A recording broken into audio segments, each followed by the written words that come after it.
Bismillahirrahmanirrahim. Assalamu alaikum. I'm Imran Mehboob and you're watching YouTube channel Professional Excel Trainer. Friends, this is the video number 5 of a series of financial functions in Microsoft Excel. The function we are going to study is received function. The purpose of received function is to return the amount received at maturity for a fully invested security. The syntax of the function is as follows: =received open parenthesis settlement.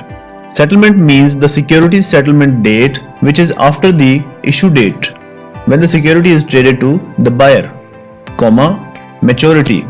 Maturity means the maturity date is the date when the security expires. Investment, the amount invested in the security. Discount, the security's discount rate. Basis, basis is optional. It is used to describe the number of count days in a year. If we omit basis, it will consider 0 as a basis, which means 360 days in a year. After the brief introduction of syntax, let's see how the function is to be implemented into Excel. Here we have a scenario. The settlement date is 15th February. The maturity date is 15th May 2008. The investment amount is $1 million and the discount rate is 5.75%.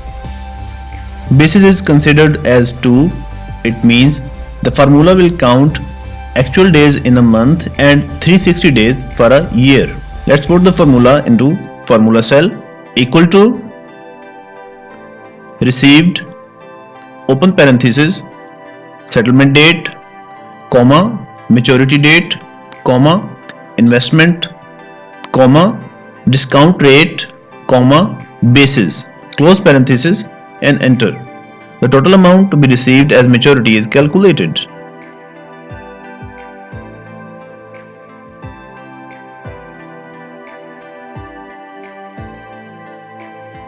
The following criteria must follow to implement the received function in accurate form.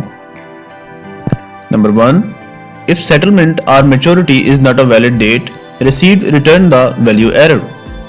If investment is less than equal to 0 or if discount is less than equal to 0, received return the number error. If basis is less than 0 or if basis is greater than 4, received return the number error as well. If settlement is greater than equal to maturity, received return the number error. It was quite simple and easy. I hope you enjoy the video. Thank you very much.